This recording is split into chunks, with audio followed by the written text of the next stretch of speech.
Wedding planners, what made you say this one's not even going to last a year?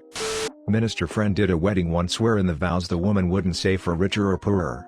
Just kept saying for richer or richer. And she wasn't joking. They didn't last long. I had a wedding couple come to see me by appointment to plan the music for their church wedding ceremony. They each brought their respective mothers to the planning session. Right out of the gate, they started arguing over choices for the processional.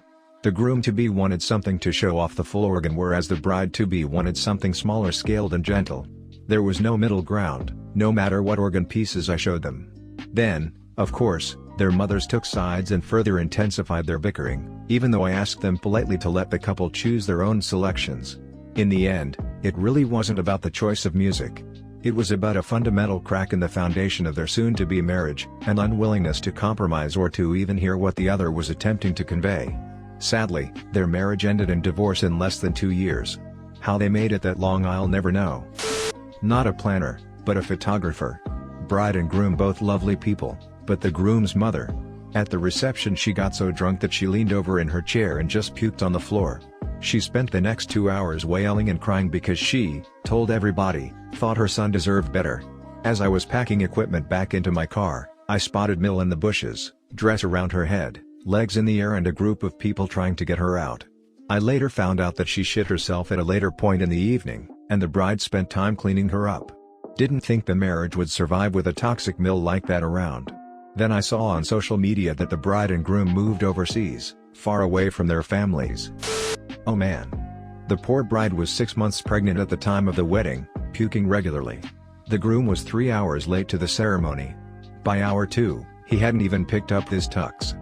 The venue almost cancelled the reception because the groom's number was the only contact they had and nobody knew what was going on. He finally showed up and everything went as planned, albeit 3 hours later. Is wedding catering staff an acceptable source? I'm going to go ahead and assume you said it's cool. I managed the bars at a sports venue and was the bar consultant for our catering department. As you would expect, most of the time we worked during sporting events. Occasionally there'd be a concert. So when the stadium marketing team told us in our weekly meeting that they'd just booked a wedding, we were shocked. We'd never hosted a wedding before, and most of us were unmarried, so we didn't have that much experience with the industry. The marketing team brushed our concerns aside, warning sign number 1, and gave us the details for event. After asking around the office staff, we learned that this is being done as a half-favor, half-side deal for one of the big corporate sponsors of the team. One of their VP's sons is getting married and is a huge fan, so he insisted on getting married at the venue, warning sign number 2. We have our first meeting with the family and it's an eye-opening experience.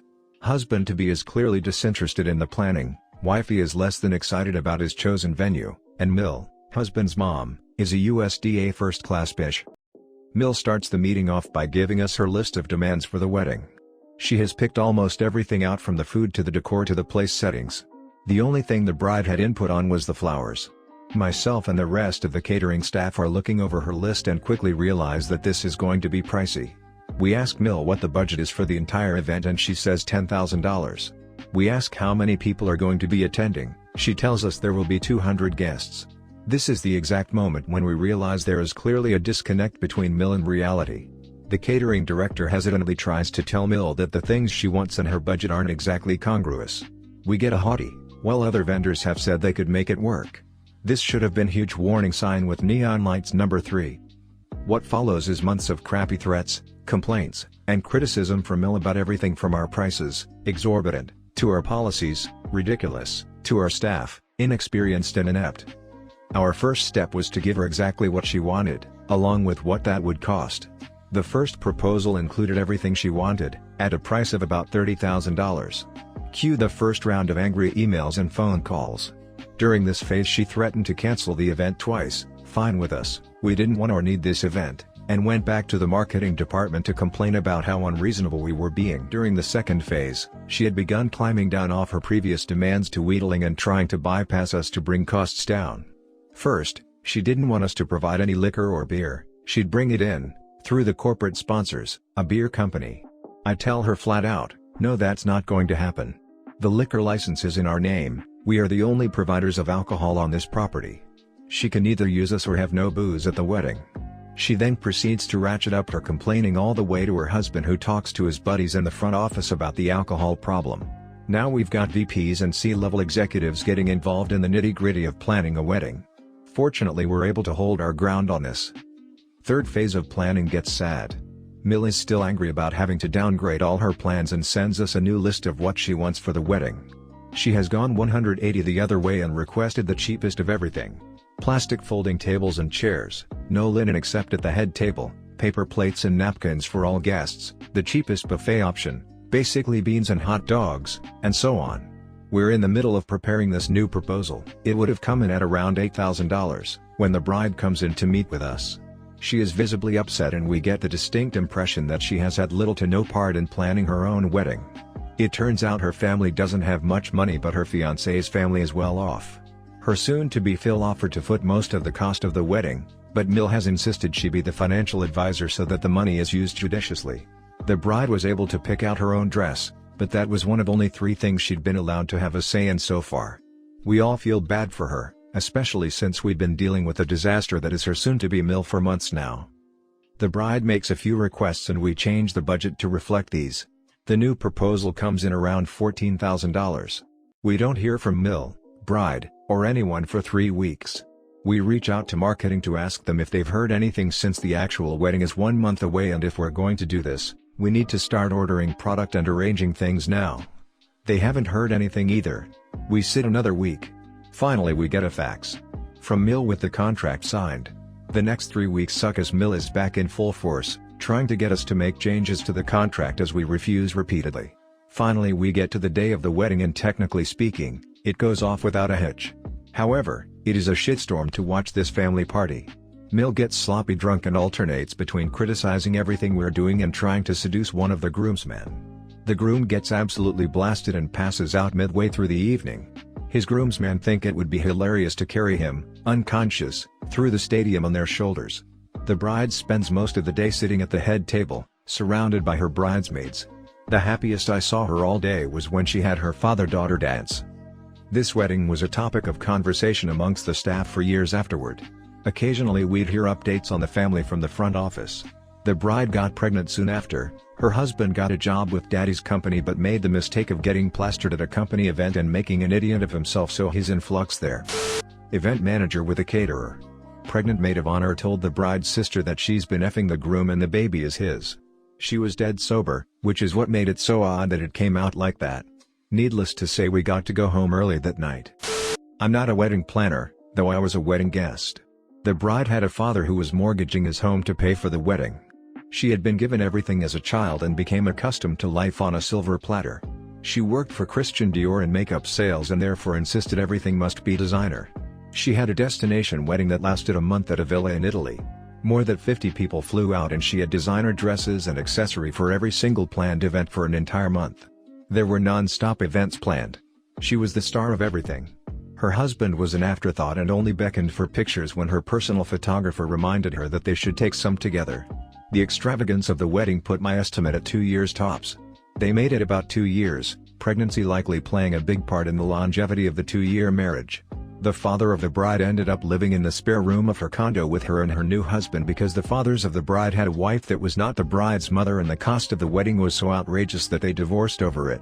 Father of the bride was a sales rep for a medical company, not a millionaire.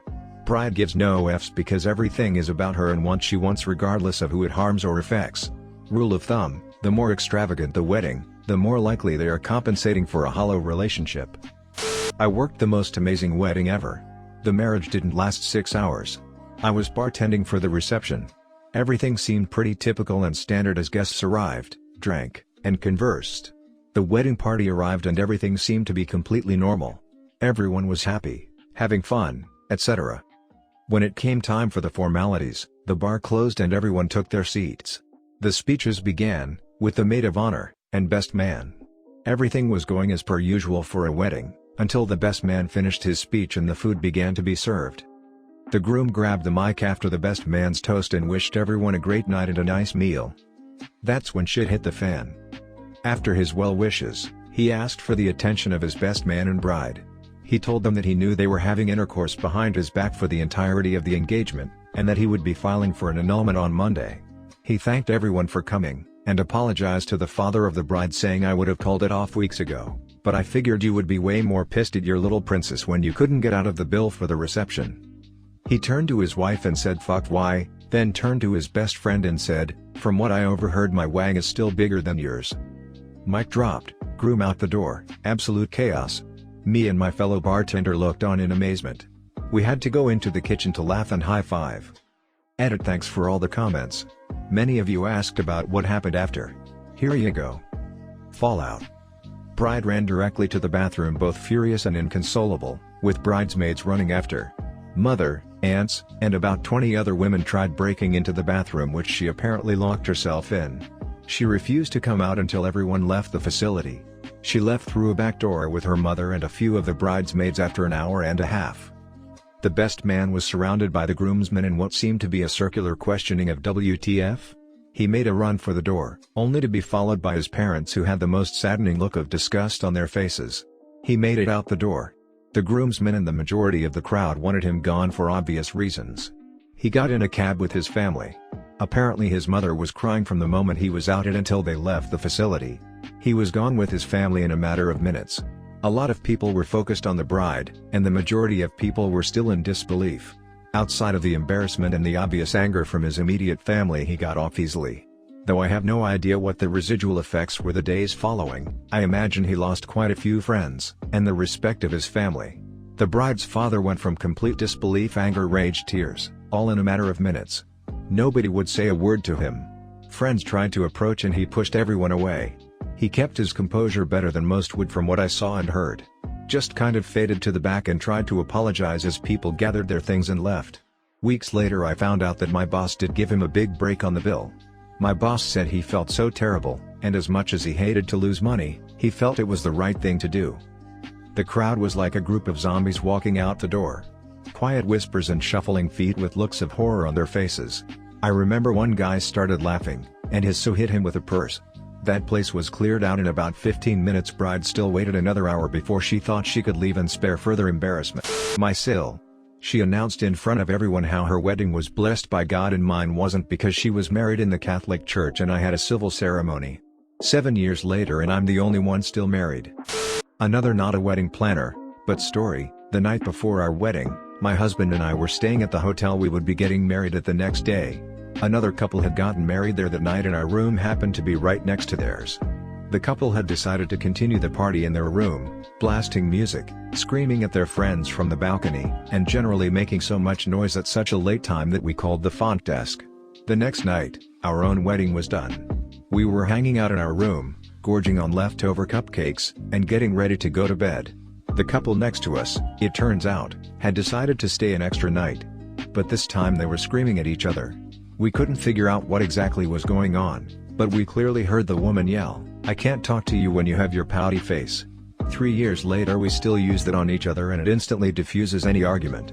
I often wonder what happened to them. That's it for today, Team Astro. Have you ever had any similar stories like this?